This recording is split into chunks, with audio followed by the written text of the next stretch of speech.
అపర భద్రాద్రిగా పేరుగాంచిన ఇల్లందకుంటలో శ్రీ సీతారామచంద్ర స్వామి బ్రహ్మోత్సవాలు అత్యంత వైభవంగా జరుగుతున్నాయి. బ్రహ్మోత్సవాల్లో భాగంగా చంద్రరథంపై ఉత్సవమూర్తులు కొలువుదీరి భక్తులకు దర్శనమిచ్చారు. కేంద్ర హోంశాఖ సహాయక మంత్రి బండి సంజయ్ కుమార్ శ్రీ సీతారామచంద్ర స్వామిని దర్శించుకొని మొక్కులు తీర్చుకున్నారు. ప్రజలు, నాయకులు, అభిమానులు మంత్రిని గజమాలతో ఘనంగా సత్కరించారు. సీతారామచంద్ర స్వామిని దర్శించుకోవడానికి భక్తులు బారులు తీరారు. శ్రీరామ నామస్మరణతో ఆలయ పరిసరాలు మారుమోగాయి. ఇల్లందకుంట రామాలయము చాలా పవిత్రమైనది, చాలా శక్తివంతమైనటువంటి దేవాలయము. కేవలం ఈ ప్రాంతానికే కాకుండా చుట్టుపక్కల జిల్లాలో కూడా ఒక శక్తివంతమైన దేవాలయంగా ప్రసిద్ధిగాంచింది.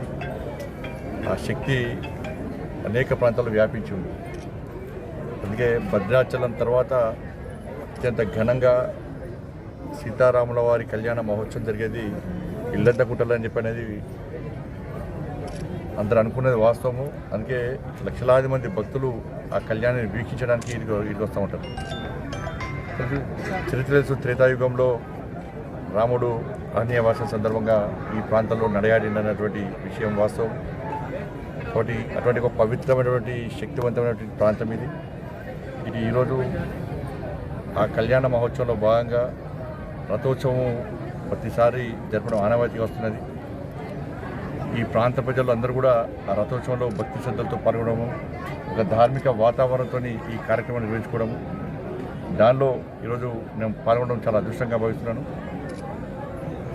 ఎవరైతే సన్నిధానాన్ని దర్శించుకొని సీతారాముల వారి కళ్యాణాన్ని వీక్షించి సీతారాముల వారి కళ్యాణ మహోత్సవ దినాన్ని శక్తివంతమైనంగా ఎవరైతే గుర్తించారో వాళ్ళందరికీ కోరిన కోరికలు తీరాలని చెప్పి ఆ శక్తిని, సామర్థ్యాన్ని